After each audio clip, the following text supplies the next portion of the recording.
잠시 우리 기도하시고 오늘 하나님 말씀 같이 나누겠습니다. 생명의 주님, 저희를 이 자리에 불러 모아주시는 데 감사드립니다. 하나님, 이 시간을 통해서 하나님의 진리의 말씀이 선포되게 하여 주시옵소서. 은혜와 진리가 충만하신 예수 그리스도의 교회답게 주의 말씀이 온전히 선포되는 교회가 되게 도와주시고, 이 시간 되게 도와주시고, 그 말씀에 반응하는 주님의 제자들 되게 하여 주시옵소서.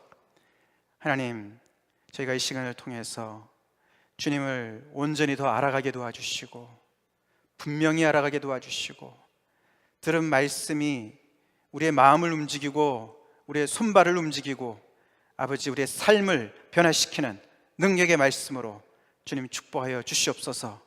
주님, 듣는 말씀이 아버지 그냥 스쳐 지나가는 것이 되지 않게 하여 주시옵시고, 우리의 신비에 새겨지는 생명의 말씀이 되게 하여 주시옵소서. 오 주님, 부족한 저를, 이 감당할 수 없는 이 복음을 전하게 하시는 주님, 주님, 저에게 혼자 맡겨주지 마시고 성령님께서 친히 저를 통하여서 말씀하여 주시옵소서. 아버지, 주님의 능력이 나타나는, 아버지 하나님의 구원의 역사가 나타나는, 아버지 죽은 자를 살리는 그런 아버지 주님의 그 일이 나타나는 귀한 예배가 되게 하여 주시옵소서. 예수님의 이름 받들어 간절히 기도 올려옵나이다. 아멘. 오늘 우리 본 말씀 같이 함께 먼저 읽겠습니다. 열왕기하 7장 3절부터 10절까지 말씀이 됩니다. 같이 읽겠습니다. 시작. 성문 어귀에 나병 환자 4사람이 있더니 그 친구에게 서로 말하되, 우리가 어찌하여 여기 앉아서 죽기를 기다리랴. 만일 우리가 성읍으로 가자고 말한다면 성읍에는 굶주림이 있으니 우리가 거기서 죽을 것이요, 만일 우리가 여기서 머무르면 역시 우리가 죽을 것이라. 그런즉 우리가 가서 아람 군대에게 항복하자. 그들이 우리를 살려두면 살 것이요, 우리를 죽이면 죽을 것이라 하고, 아람 진으로 가려 하여 해질 무렵에 일어나 아람 진영 끝에 이르러서 본즉 그곳에 한 사람도 없으니, 이는 주께서 아람 군대로 병거 소리와 말소리와 큰 군대의 소리를 듣게 하셨으므로 아람 사람이 서로 말하기를, 이스라엘 왕이 우리를 치려하여 햇사람의 왕들과 애굽 왕들에게 값을 주고 그들을 우리에게 오게 하였다 하고, 해질 무렵에 일어나서 도망하되 그 장막과 말과 나귀를 버리고 진영을 그대로 두고 목숨을 위하여 도망하였음이라.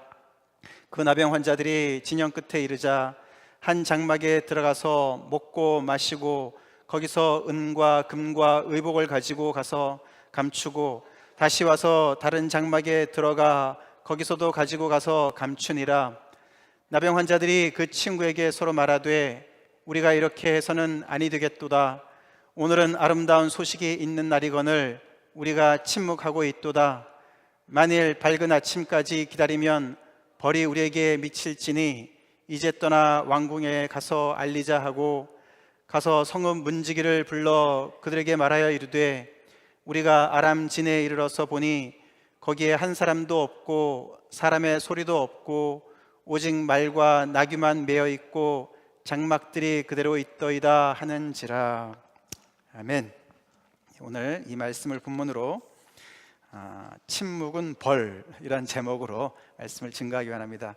우리가 주로 듣는 얘기는 침묵은 금이다, 이런 얘기를 많이 듣는데 오늘은 상황이 침묵해서는 안 되는, 침묵하면 오히려 벌이 내리게 되는 그런 상황의 이야기를 통해서 우리가 오늘 우리 자신을 돌아보는 하나님의 말씀을 통해서 우리 다시 한번 또 복음을 우리가 상고해보는 그런 시간이 되기를 바랍니다. 사실 오늘 말씀은 간단한 한 스토리이기 때문에 내용이 그렇게 복잡한 내용이 아닙니다. 그래서 어쩌면은 오늘은 그동안에 우리가 들은 많은 말씀들을 조금 더 이렇게 곱씹어보는, 이렇게 좀 되새김질해보고 소화시키고 그래서 그 내용이 좀 더 이렇게 묵상에 가까운 그런 시간이 됐으면 좋겠습니다. 글쎄, 여러분들은 어느 정도 그 말씀을 이렇게 다시 들어보는 습관이 있으신지 모르겠는데요. 한 번 들어서, 사실 이 자리에서 들어서 소화를 100% 하실 수는 절대로 없습니다. 제가 말씀을 아무리 열심히, 저도 굉장히 열심히 준비하고 몇 주 기도하고 준비하고 많은 생각을 가지고 그 준비 이렇게 40분, 45분, 50분 말씀을 준비하는데 굉장히 시간을 많이 쓰거든요. 그런데도 제가 다시 들어도 그 내용이 새롭게 느껴져요. 그래서 그것이 아직도 저의 것이 되지 않은 것을 많이 느낍니다. 특별히 저희가 우리 수요 예배 때 전해드리는 교리 중심 성경 말씀조차도 우리가 한 달 쉬지 않습니까? 여러분들한테 좀 브레이크를 드리고 싶은 거예요. 그동안에 들은 말씀을 또 좀 곱씹어 보시라고. 그 시간을 여러분이 잘 활용하시고, 이 복음은 우리가 사실 간단하지만 또 내용이 많습니다. 그래서 그걸 잘 우리가 숙지하는 게 너무 필요합니다. 그래서 계속 들어야 돼요. 말씀을 읽으셔야 되고 들으셔야 되고 공부하셔야 되고, 그래서 그것이 정말 나의 이 생각 속에, 우리의 영혼 속에 자리를 잡아야 돼요. 뿌리를 내려야 됩니다. 그래서 사실 성령 충만은 곧 말씀 충만인 거예요. 믿습니까? 그래서 우리가 말씀이 충만해야 돼요. 하나님의 말씀을 우리가 충만히 거해야 돼요. 안 그러면 계속 우리가 참 내 생각에 사로잡히게 되고 삶에 우리가 이렇게 영향을 많이 받게 되지요. 요즘에 저희가 그 복음 전도에 대해서 이렇게 말씀을 좀 듣고 있는 상황이 됩니다. 복음 전도를, 이벤젤리즘을 우리가 여러 가지로 정의를 할 수 있겠지만, 이런 정의를 혹시 들어보신 적 있으십니까? 복음 전도란 다른 게 아니다. 이렇게 아주 환상적으로 정의도 할 수 있겠지만, 간단하게 쉽게 얘기한다면은 한 거지가 다른 거지에게 어딜 가면 먹을 것이 있는지를 말해주는 것이다. 그게 전도다. 동의가 되세요? 좀 간단한 것 같지만 말이 되지요. 이거는 영국이 낳은 정말 그 유명한 그 설교자 되시는 찰스 스펄전 목사님이 말씀하셨습니다. 정말 복음 전도란 간단한 이야기입니다. 거지에게 있어서 먹을 것보다 더 중요한 게 어디 있겠습니까? 그렇죠? 근데 이 거지가 밤낮 사흘을 굶었다 생각해 보세요. 근데 어디 가서 먹을 걸 구했어요. 근데 자기 동료에 가가지고, 야, 어디 갔더니 먹을 게 있어, 잔치 음식 있어. 그게 바로 전도라는 거죠. 사실 오늘 이야기는 열왕기 하의 그 7장에 나오는 이 이야기는 많은 분들이 이미 잘 아시지만, 이스라엘 나라가 남북으로 나눠져 있었던 시기, 약 BC 한 850년경에 북쪽 이스라엘에서 일어난 일입니다. 북쪽 나라 이스라엘이 있었고 남쪽에는 유다 나라가 있었는데, 북쪽에 이스라엘이라는 나라에서 그때 왕은 그 아합 왕이라고 아주 악독한 왕의 바로 아들인 여호람이 왕좌에 있었던 시기고, 그리고 이제 엘리야의 그 선지자 바로 뒤에 후계자인 엘리사가 있었을 때입니다. 근데 너무너무 이 우상을 많이 섬기고 그러기 때문에 하나님으로부터 이렇게 많은 징계를 받고 있는 중에 있었는데, 이때는 바로 요 상황은 어떤 때냐 하면은 그 옆에 이웃나라 아람 군대, 그때 굉장히 강성했었는데 그 왕 벤하닷이 침공해서 들어온 겁니다. 그래서 그 북쪽 이스라엘 나라의 수도가 사마리아 성 아닙니까? 그 사마리아 성을 둘러 에워싸고 있었습니다. 자, 이게 시간이 오래 간 거죠. 그래서 먹을 것이 점점 떨어졌습니다. 그래서 엄청난 기근으로, 아주 극심한 기근으로 정말 다 멸망할 수밖에 없는 상황에 있었던 때가 있었어요. 바로 그때 일어난 이야기입니다. 그래서 오늘 이야기는 사실 이렇게 살펴보면은 세 단계로 나눠질 수가 있어요. 그죠?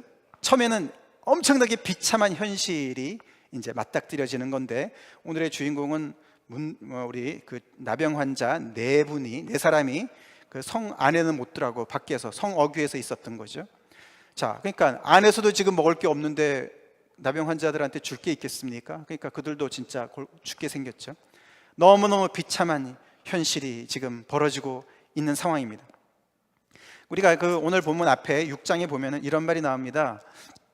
그 당시 얼마나 힘들었냐면요, 성중에 크게 아주 기근이 들었는데 줄여서 나귀 머리 하나에 은 80세겔이요 비둘기 똥 4분의 1갑에 5세겔이라.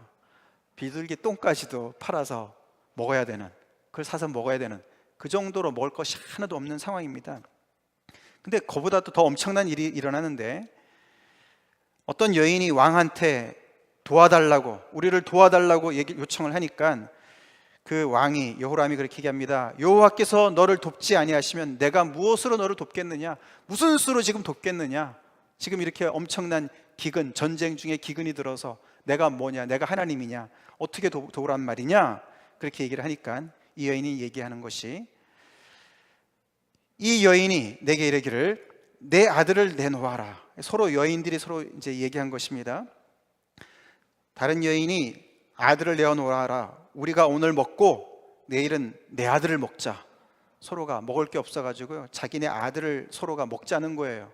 그래서 어떤 여인이 먼저 아들을 내놓고 그날을 같이 먹고 그 다음 날은 그쪽 아들을 먹겠다고 지금 그렇게 계약을 하고서는 그 아들을 먹었다는 거예요. 우리가 드디어 내 아들을 삶아 먹었더니 이튿날에 내가 그 여인에게 이르되 내 아들을 내놓아라. 우리가 먹으리라 하나 그가 그의 아들을 숨겼나이다. 이런 일이 벌어진 거예요. 그래서 왕이 자기 옷을 찢는 일이 6장에 기록이 되어 있죠. 자, 그 정도로 비참한 현실인 거예요. 그러니까 이제 이 4명이서 우리가 여기 앉아 있어도 죽고 성에 들어가 봤자 먹을 게 없으니까 죽고, 그러니까 아예 그냥 아람 군대로 우리가 투항을 하자, 항복하러 가자. 거긴 그래도 적어도 먹을 게 있을 거니까 뭐 그 사람들이 죽이면은 거기서 죽지 뭐, 그러고 이제 간 거 아닙니까? 그 정도로 비참한 현실의 이야기인데, 그 두 번째 이야기는 어떻게 보면 놀라운 반전의 이야기가 펼쳐졌습니다. 그죠? 다 읽어보셨지만 어떻게 됐습니까? 가봤더니 고스란히 있는데 진영도 그대로 있고 먹을 것도 그대로 있고 심지어는 말도 병기도 다 있는데 사람만 사라졌어요. 그죠? 그 이유를 아까 이제 여기 성경은 그렇게 기록했죠. 하나님께서 아람 군대로 하여금 놀라게 만들었죠. 그죠? 그래서 병거 소리와 말소리와 큰 군대 소리를 듣게 하신 거예요. 그래가지고 놀래 자빠가지고 그냥 줄행랑을 놓은 거예요. 사실 말 타고 도망가면 더 빨리 도망갈 텐데 그 정도로 정신이 없었던 것이죠.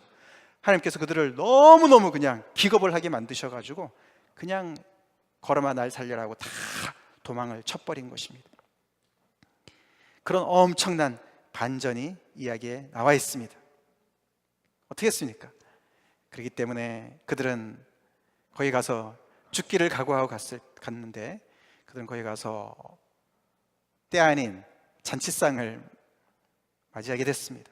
먹고 마시고 그리고 부수입도 많이 챙겼습니다. 은, 금, 뭐 여러 가지 많이 챙기고 갖다가 막 숨기고.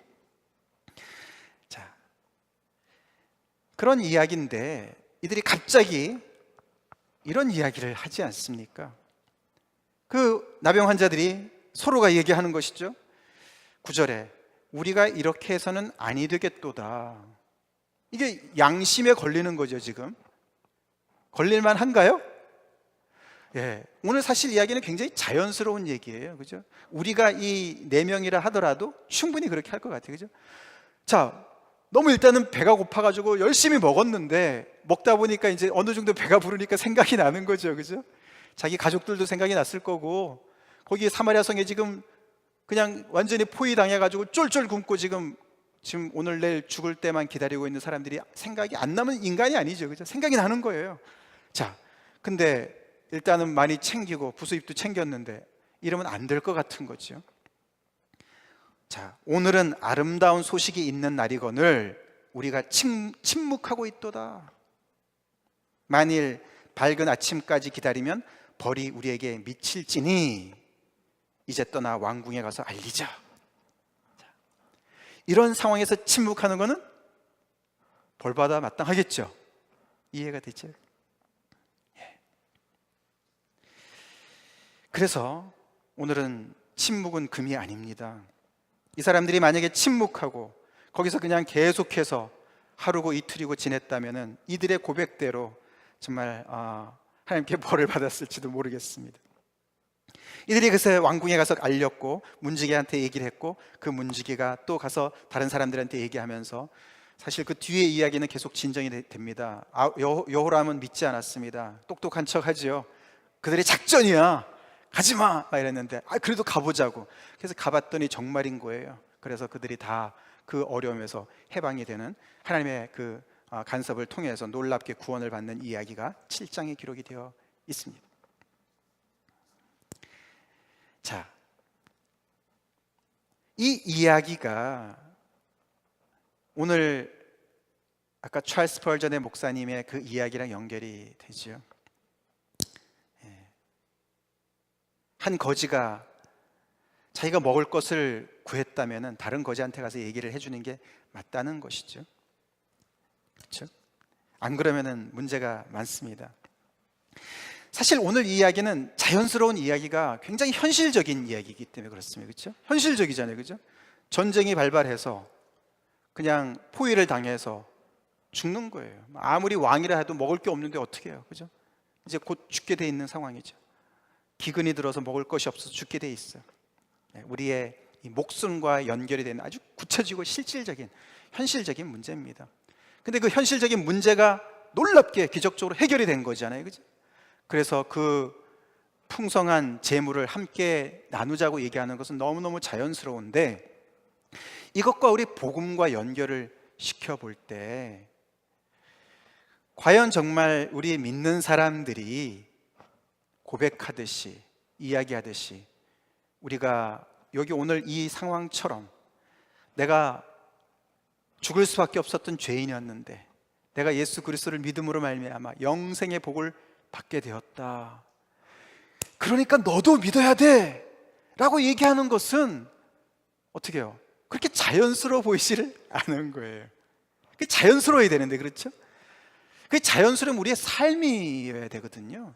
근데 우리 각자를 살펴보면은 그런 자연스러운 삶이 잘 나타나질 않습니다.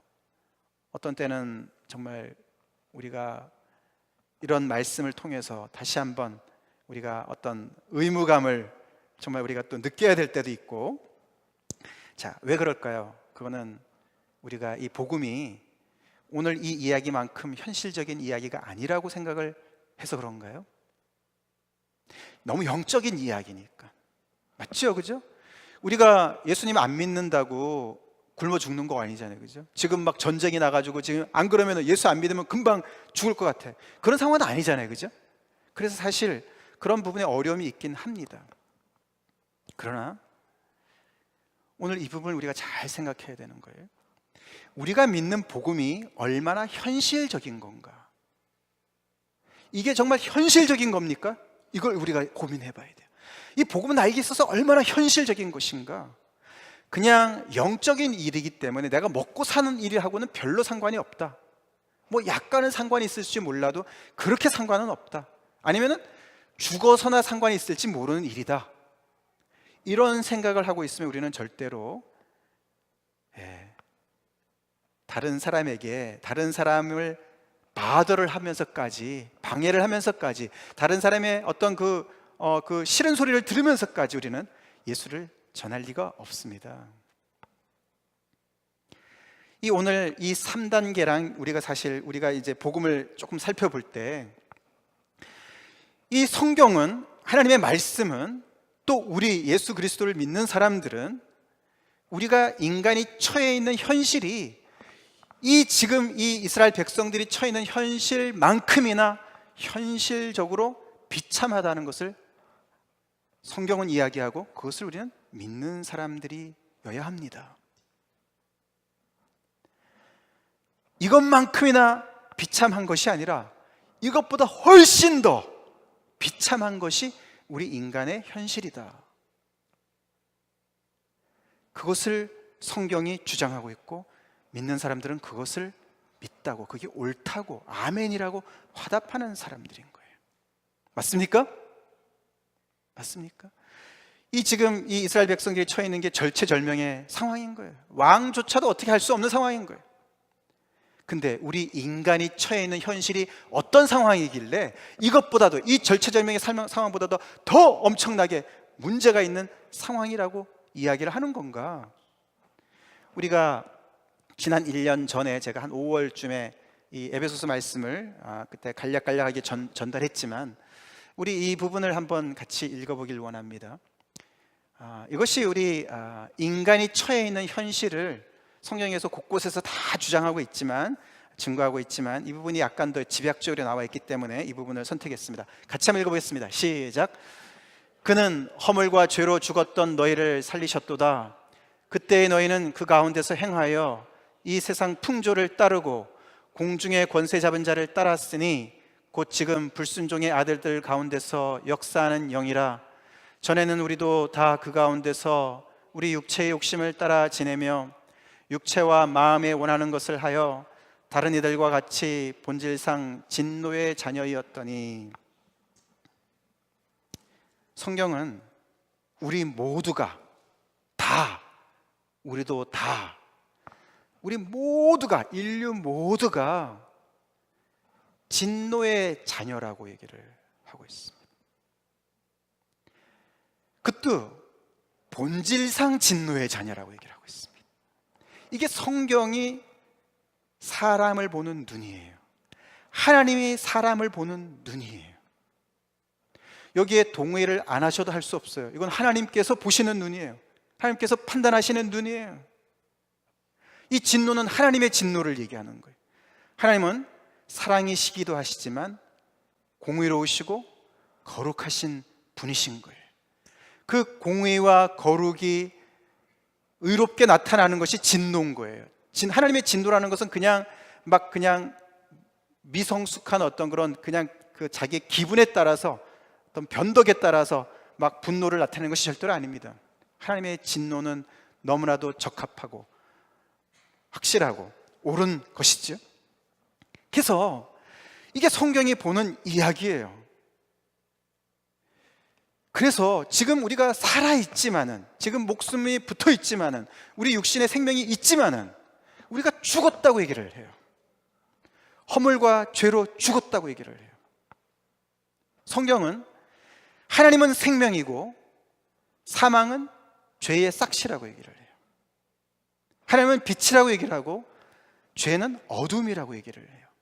그래서 우리가 허물과 죄로 죽었다라고 얘기하는 것은 하나님하고 전혀 상관이 없는 삶을 살고 있다, 그런 뜻이에요. 근데 그것이 예외가 없이 모든 사람들이 본질상 진노의 자녀라는 거예요. 우리 인생에 많은 문제들이 있습니다. 지금 뭐 미국도 마찬가지고 한국도 그렇고 온 세계가, 그죠? 지금 뭐 그냥 너무나 와해되고, 물론 그 전에 뭐 하나로 뭐 만들어 보려고 하는 것도 사실 그게 뭐 다 인간의 노력으로 하려고 하는 거기 때문에 하나가 되겠습니까? 동서양이 하나가 되겠습니까? 뭐 우리가 하나다 이런 노래만 한다고 되겠습니까? 인간이 죄인인데. 그래서 많은 정치인들과 어떤 경제인들이 세상의 문제들을 해결하려고 머리를 맞대고, 석학들이, 공부 많이 한 사람들이 이런저런 이야기를 내지만 성경은 다 헛속으로 하는 얘기를 하는 거예요. 그렇다고 막 안 하라는 얘기가 아니라, 이 오늘날 이 성경에서 이렇게 인간을 이렇게 평가하는 이런 이야기는 굉장히 인기가 없는 이야기예요. 그렇죠? 인기가 없어요. 그래서 교회에 와서도, 교회 안에서도 좀 인커리지 되는 얘기를 좀 하십시오. 뭐 좀 이렇게 하면 되더라, 뭐 이런 얘기를 좀 하십시오. 좀 긍정적 얘기를 하십시오. 뭔가 인간의 어떤 포텐셜을 좀 얘기해 주십시오. 이런 얘기를 많이 합니다. 그래서 교회는 분위기를 따라서 여러 가지, 그죠? 자기의 어떤 그 기분을 업시키는 이런 것을 우리가 듣기를 참 원하는 그런 시대에 우리는 살고 있습니다. 근데 우리는 이 선언을 비껴갈 길이 없는 거예요. 굉장히 부정적이죠. 굉장히 부정적이고, 그리고 예외가 없다 그러니까 너무너무 레디컬해요. 성경은 굉장히 아주 뿌리를 얘기하는 그런 이야기예요. 그 본질상 진노의 자녀인 모습이 세상 풍조를 따르고, 공중 권세 잡은 사단을 따르고, 육체의 욕심을 따르고, 그래서 육체와 마음에 원하는 것을 따라가는, 이게 원하는 것을 따라간다 그러니까 소원을 따라가는 것 같지만은 이 육체와 마음에 원하는 것이 이게 다 이제 종이라는 얘기를 하는 거거든요. 그래서 공중권세 잡은 자, 그 가운데 역사하는 영의 그 악에서 벗어날 길이 없는 상황이 우리 인간이 처해 있는 상황이라고 이야기를 합니다.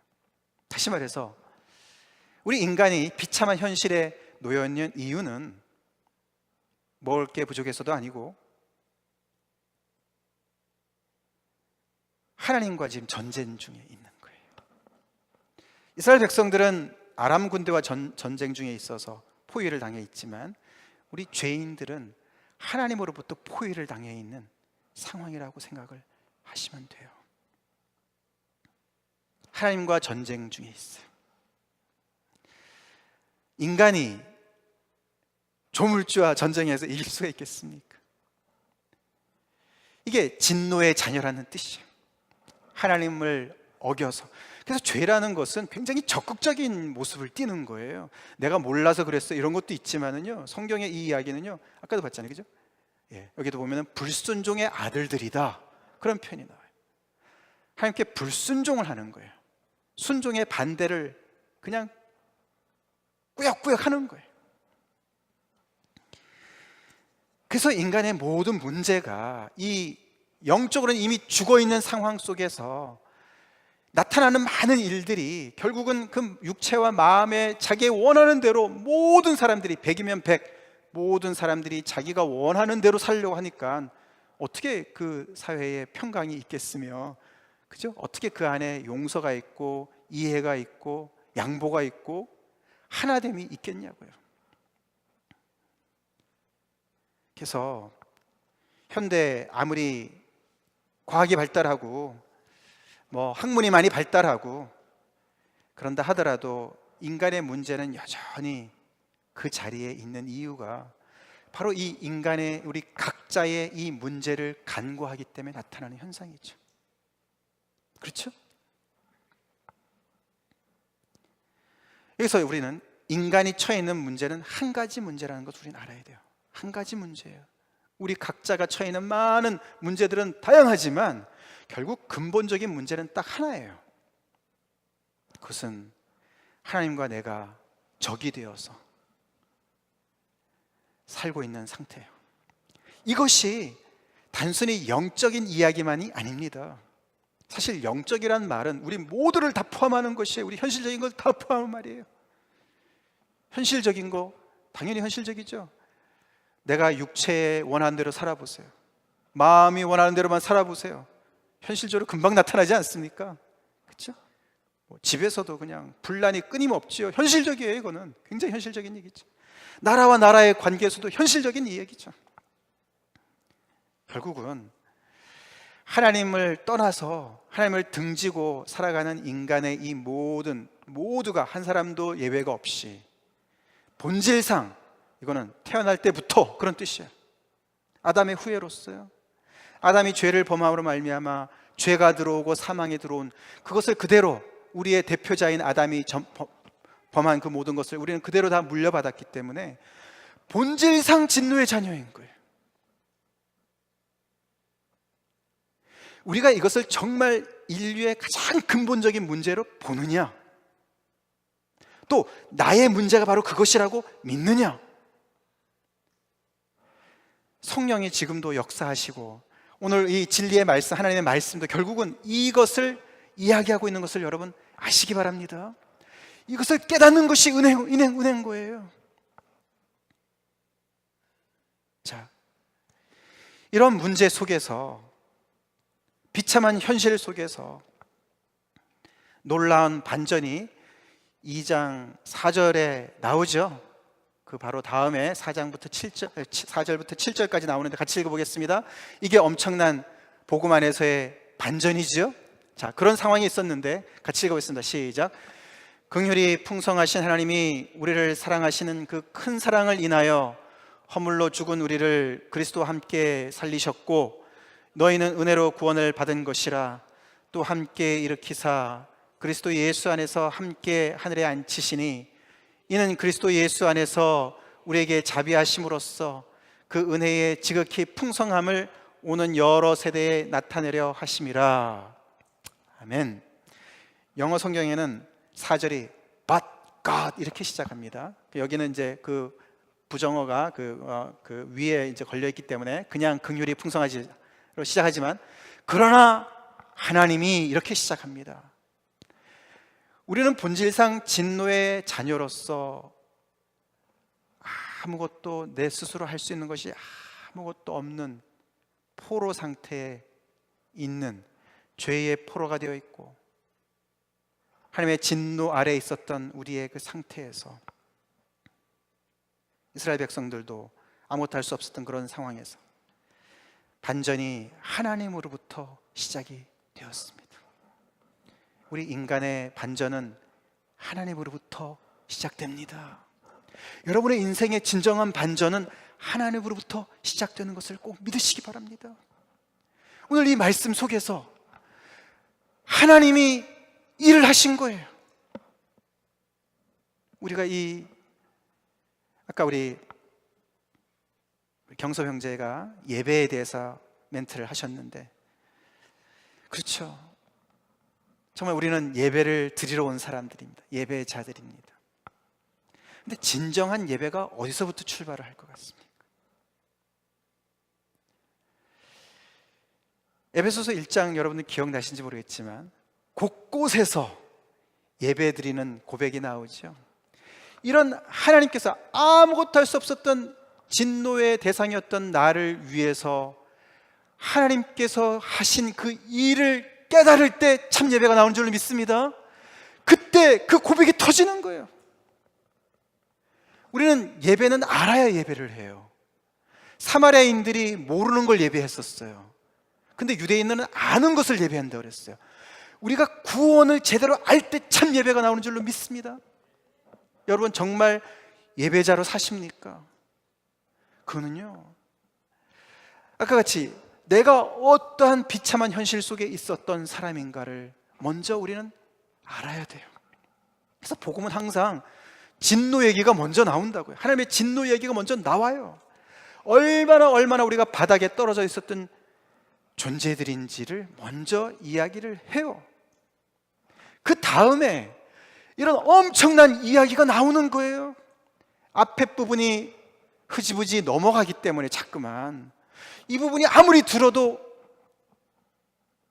별로 감동도 없고 감사도 없고 눈물도 없고 감격도 없고 경의도 없고, 근데 이게 어마어마한 이야기 아닙니까? 이 하나님으로부터 온 이 반전이 어마어마한 거 아닙니까? 이분이 이렇게 하신 이유는 그 큰 사랑 때문이라는 거예요. 다른 거 하나도 없고 그분의 긍휼과 사랑 때문에 너무너무 불쌍히 여기셔서 결국은 죽은 우리를 살리셨는데, 그리스도와 함께 살리셨는데, 그렇게 하기 위해서 당신의 아들을 죽이셨죠. 그 얘기는 여기서 빠져있지만 결국은 그래서 하나님의 진노 때문에 하나님의 아들이 이 땅에 육신을 입고 오셔야만 하셨고, 그 하나님의 진노 때문에 십자가에 죽으셔야만 하셨던 것이죠. 그래서 이 모든 인류가 처해 있는 이 한 가지 문제점에 하나님께서 한 가지 해결책을 내어놓으신 것이죠. 할렐루야, 할렐루야. 그래서 그것을 믿고 그 안에 구원받은 사람들이, 이 에베소 말씀이 1장부터 쭉 진전이 되는 이야기가 결국에는 사실 믿는 사람들한테 바울이 보내는 거예요. 그죠? 그들이 이미 구원받아서 이제 막 눈뜬 이제 베이비 같은 그런 상황에 있는 것이죠. 근데 너네가 받은 은혜가 얼마나 큰지 아느냐? 찬송하리로다. 하늘에 속한 모든 신령한 복으로 하나님께서 너에게 복을 주셨다. 너네 그거 아니? 너네가 어마어마한 복을 받은 거야 지금. 그걸 하나하나 말씀을 통해서 가르쳐 주는 거예요. 왜요? 배워야 됩니다. 우리가 주님 안에서 어떤 복을 누리게 됐는지를 배워야 돼요. 그들이 쫄쫄 굶고 그 갇혀 있었던 사람들이 이 4명의 그 나병 환자들과 같이 그들이 가서, 나병 환자들이 우리가 가봤더니 거기에 먹을 것도 있고, 먹을 것 얘기는 안 하더라고요. 그죠? 갔더니 다 도망가고 이렇게 그냥 다 놔두고 갔습니다. 뭐 숨긴 거가 걸릴까 봐 그랬는지, 아마 입에 뭐가 붙어 있었을지 모릅니다. 그죠? 근데 말하는 게 확신에 찼겠죠? 가서 많이 먹은 사람들의 그 뭐가 있겠죠. 그죠? 그 힘이 있겠죠. 그죠? 그 희열과 기쁨과 안 먹은 사람이 먹었다고 얘기하는 거랑 진짜 먹고 가서 얘기한 거랑 다르잖아요. 그래서 우리가 이 안에서 이 주님 안에 들어온 사람들이 어마어마한 잔치자리에서 먹었는데 이들이 무엇을 먹었습니까? 어떤 복을 누렸습니까? 물론 하늘에 속한 신령한 복이지만 그들은 죄사함의 그 기쁨을 누리는 자들입니다. 할렐루야. 더 이상 진노의 자녀가 아니라, 하나님의 진노의 대상이 아니라 하나님의 양자가 된 아들들이 된 놀라운 은혜를 받게 된 사람들이고, 그것과 함께 하나님을 유업으로, 하나님의 모든 것을 유업으로 받게 되는 상속인들로서 그곳에 성령의 인침까지 받은 그런 너희들이야. 그래서 정말 하나님 앞에서 그들이 누리는 그 은혜가 너무너무 넘쳐나는 것을 바울이 조목조목 이야기를 하고, 그것을 바로 하나님께서 믿게 된 우리들에게 허락하신 놀라운 은혜다, 놀라운 반전을 경험한 사람들인 것이죠. 여기서 우리가 이제 한 가지 좀 생각을 해보고 싶은 거는요, 우리가 다른 옵션이 있는데도 예수님을 믿을 것 같습니까? 그거는 좀 생각을 해봐야 돼요. 내가 절에 가도 괜찮은데 내가 교회가 가까우니까 그냥 교회 가서 내가 믿어주지 뭐, 그게 가능할 것 같습니까? 여러분, 다른 길이 있는데 예수님을 믿을 것 같습니까? 이렇게 생각을 해보셨습니까? 어떤 목사님이 그렇게 설교한 거 제가 들어봤어요. 예수 믿는 것은 꼭 자살하는 거랑 비슷하다. 그 정도로 길이 꽁꽁 막혔다는 거예요. 다른 길이 없다는 거예요. 아니, 예수님 믿는 게 좋은데 왜 저렇게 표현을 할까? 그런 생각이 드시지 않습니까? 그 정도로, 다시 말해서 그 정도로 우리의 이 문제에 딱 맞는 해결책은 예수님 밖에 없다는 이야기가 되고요. 또 다른 하나는, 우리가 예수님을 믿게 될 때 우리는 모든 것을 얻지만 나는 내려놔야 돼요. 그래서 예수님 옵션이 있으면 믿기 어려워요. 나를 따라오려거든 자기를 부인하고 날마다 제 십자가를 지고 나를 좇을 것이니라. 그래서 여기서 보면은 계속 그리스도와 함께, 그리스도와 함께, 그리스도와 함께가 3번 반복이 돼요. 그래서 함께 살림을 받고, 함께 일으킴을 받고, 함께 하늘의 안침을 받고, 할렐루야. 이들이 어마어마한 바닥에 떨어져 있었던 사람들, 하나님께서 그 놀라운 능력의 힘으로, 죽은 예수 그리스도를 부활시키신 그 똑같은 능력으로 우리를, 죽었던 자들을, 갇혀 있었던 자들을 하늘에까지 올리시는, 살리시고 올리신, 할렐루야. 그리고 여기 그리스도 함께 일으키셨다는 말씀, 이 모든 것들 우리에게 새로운 중생의 은혜를 얘기하는 거예요. 그래서 우리가 육체와 마음이 원하는 대로 거기에 끌려가는 종살이를 했었지만, 이제는 하나님을 향해서 살게 된, 죄에 대해서는 죽고 하나님께 향해서 살게 된 그런 완전히 변화된 삶으로 나타나는 그 길은 내가 죽어야, 내가 부인돼야, 내가 내려놔야 져야. 다시 말해서 나는 주님이 필요한 사람이에요. 나는 예수님이 내 인생에 나의 구세주가 되셔야 되고 나의 마스터가 되셔야 되는 그런 존재입니다. 저는 죄인입니다 라는 겸손의 고백이 없이는, 다른 옵션이 있어서는 절대로 이 은혜를 누릴 수가 없게 되는 것이죠. 자, 이렇게 우리가 성경에서 얘기하는 비참한 현실과 이렇게 성경에서 이야기하는 놀라운 하나님의 반전을 정말 알고 믿는 사람들이라면 침묵하는 것이 좀 문제가 있습니다.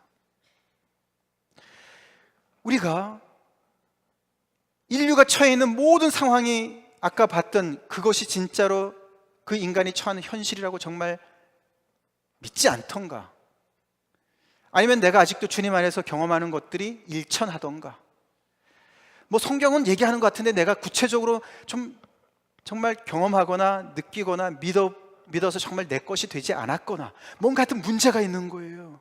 문제가 있는 거예요. 그래서 우리는 이 전도를, 우리가 복음 전도를 생각해 볼 때 내가 어디를 가거나 주님을 자랑하지 않는다면은 우리의 영적 상태를 점검해 봐야 돼요. 문제가 단단히 있어요. 다시 말해서 세상에서 잘 나가는 사람들을 보면서 아, 저 사람들은 예수님이 필요하지 않는가 봐, 이런 생각을 한다니까요. 바울도 뭐라고 얘기했습니까? 고린도서 9장에 바울은 복음을 전하지 않으면 내게 화가 미친다, 이렇게 얘기를 한 사람이에요. 이것은 하나님께서 맡기신 일을 하지 않는 것에 대한 어떤 그런 두려움을 얘기하는 것도 있겠지만, 오늘 맥락으로 생각해 보면은 이렇게 좋은 것을 전하지 않으면, 그렇죠, 인간도 아니다.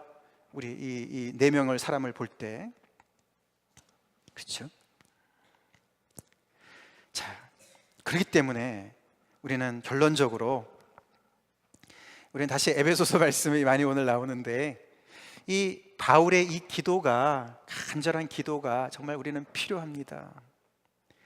바울이요, 에베소 성도들뿐만 아니라 거기 소아시아 지방의 사람들한테 그 글을 쓰면서 아까도 말씀을 드렸지만 이 이제 막 예수님을 믿은 사람들한테, 사실 우리 20살 된 교회에는 좀 어울리지 않는 얘기이긴 하지만 우리도 이 바울의 이 기도가 필요합니다. 같이 한번 읽어보겠습니다. 시작. 우리 주 예수 그리스도의 하나님 영광의 아버지께서 지혜와 계시의 영을 너에게 주사 하나님을 알게 하시고 너희 마음의 눈을 밝히사 그의 부르심의 소망이 무엇이며 성도 안에서 그 기업의 영광의 풍성함이 무엇이며 그의 힘의 위력으로 역사하심을 따라 믿는 우리에게 베푸신 능력의 지극히 크심이 어떠한 것을 너희로 알게 하시기를 구하노라. 전에도 말씀드렸지만 이것은 예수님을 모르는 사람들한테 하는 것이 아닙니다. 교회를 향한 바울의 기도입니다. 그들을 향한 기도예요. 그들이 모르는 것이 아니라 알고 있습니다만 아직 잘 모르는 거예요. 뿌여온 거예요. 확신이 부족한 거예요. 그래서 그들로 하여금 더 알기를 간구하는 겁니다. 우리 각자도 우리 자신을 위해서 이런 기도 해야 됩니다. 아무리 우리가 믿어도요, 성경을 알아도요, 복음 그 맨날 듣는 얘기, 안 그렇습니다. 안 그렇습니다. 오늘 이야기를 들어보세요. 이미 믿는 사람들한테 저들에게 지혜와 계시의 영을 주십시오. 하나님 주세요. 전에 제가 이걸 설교 말씀드릴 때 지혜의 은사를 주세요. 기도는 딱 한 가지라 그랬죠. 지혜의 은사를 주세요. 그래서 저들이 다른 사람이 보지 못하는 것들을 볼 수 있게 해주세요. 뭘 봅니까? 저들이 그리스도 안에서 그 부르심의 소망이 어마어마한 것을 알게 해주세요. 이거는 정말 지혜의 영을 받아야 알 수 있는 거거든요. 복음을 깨달아야 알 수 있는 거거든요. 그리고 그들이 이미 받은 그 기업이 얼마나 풍성한지를 좀 알 수 있도록 보게 해주세요. 다른 사람은 볼 수 없는 그것을 보게 해주세요. 그걸 기도하는 거예요. 그리고 믿는 우리에게 베푸신 능력의 지극히 크심이 어마어마한 것을 알게 해주세요. 그걸 기도하는 거예요. 이 기도가 성도의 모든 삶의 전반에 걸친 기도인 것을 여러분 아시겠죠? 이럴 때 이 사람의 예배가 살아나겠죠? 할렐루야! 이런 하나님을 알 때 말이죠, 그 찬양이 끊임이 있겠습니까? 감사가 끊임이 있겠습니까? 주님을 자랑하는 마음이 정말 시들겠습니까?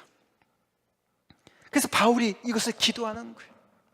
너희들이 그리스도 안에 들어왔다는 사실이 이렇게 어마어마한 복이야. 저도 여러분을 위해서 기도하고, 여러분들도 각자를 위해서, 또 그것을 모르는 우리 성도들을 위해서, 우리 이창현 집사님께서 기도하신 대로 우리 교회 안에 이렇게 앞서거니 뒤서거니 우리가 함께 정말 우리가 이렇게 주님을 알아가고 주님을 섬기고 예배하는 사람들로서, 조금 더 주님의 은혜를 아는 사람들은 아직도 잘 모르는 성도들을 위해서 이런 같은 기도를 해야 되는 줄 믿으시기 바랍니다. 우리 이런 기도를 서로 합시다. 근데 아까 말씀을 드렸지만 이 설교 중에, 하나님의 말씀 중에, 오늘 이런 말씀 중에 여러분들이 분명하게 생각해야 될 건 뭐냐면은 이거예요. 생명이 시작된 사람들만이 할 수 있는 것이 있어요. 그러니까 여러분들이 늘 거기에 관심을 가지셔야 돼요. 나는 정말 생명이 시작됐나? 예수 그리스도를 정말 믿은 사람인가? 우리가 설교를 잘못 듣다 보면은 그냥 이렇게 합시다, 기도 열심히 합시다, 그러면 기도를 열심히 하려고만 하는데 그거는 다 믿는 사람들을 향한 이야기예요. 우리가 먼저 제일 중요한 것은 이 주님과의 이 시작이, 만남의 시작이 돼야 됩니다. 이거를 헷갈리시면 안 돼요. 그냥 교회에서 하니까 따라 하면은 그냥 같이 넘어가는 것이 절대로 아닙니다. 이 만남은 굉장히 구체적이고 1대1의 관계예요. 그렇기 때문에 오늘 이 말씀 속에서 여러분들이 혹시라도 아직 주님을 정말 정말 이 세상의 문제를 보는 눈이라든가 내 자신을 평가하는 눈이 성경의 눈과 아직 차이가 있다면은 아주 고민하셔야 돼요. 고민하셔야 돼요. 우리는 그런 사람을 위해서, 그것을 위해서 기도해야 돼요.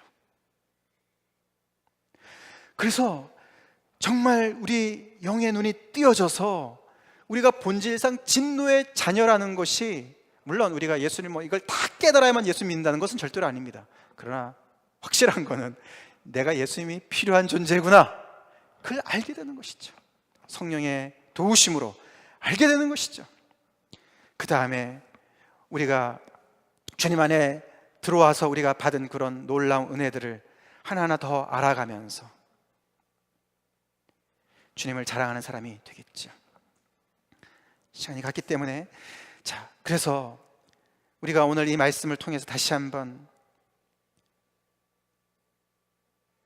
묵상하시면서 우리의 삶을 돌아보시는 시간이 되길 바랍니다. 다 같이 기도하시겠습니다.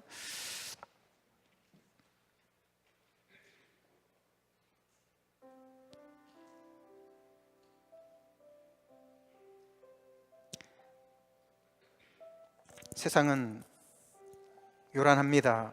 많은 문제가 있습니다. 그래서 해결책도 많은 것 같습니다. 그러나 성경은 언제나 한 가지 이야기입니다. 이것이 진리입니다. 해결책도 한 가지입니다. 이것이 진리입니다. 나로부터 출발하지 않으면 세상은 변하지 않습니다.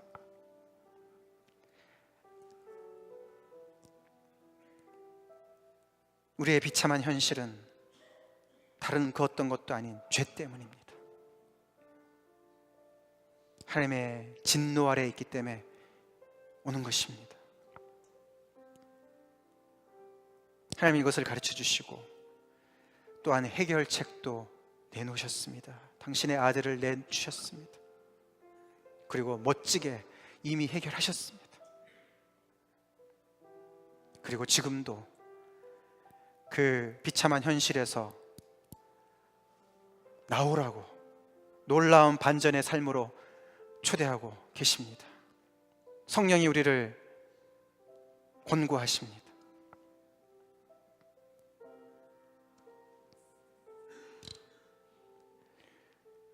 이것은 아무리 강조해도 지나치지 않습니다. 세상이 아무리 뭐라고 얘기를 해도, 아무리 유식하고 박식하고 잘 나가는 사람들이 다른 이야기를 한다 하더라도, 아무리 대단한 철학자가 얘기한다 하더라도 이 진리를 뒤집을 수는 없습니다. 우리를 미혹하는 이야기죠. 여러분 정말 그것을 믿습니까? 그리고 그 해결책으로 말미암아 여러분의 그 삶이 풍성해지셨습니까? 거지였는데 먹을 것이 어디 있는지 알게 됐습니까? 그렇다면 당연히 동료 거지들한테 이야기를 하는 것이 자연스럽죠. 왜 우리는 주저하고 지연합니까? 침묵하고 기다립니까? 뭐 때문에 석연치 않습니까?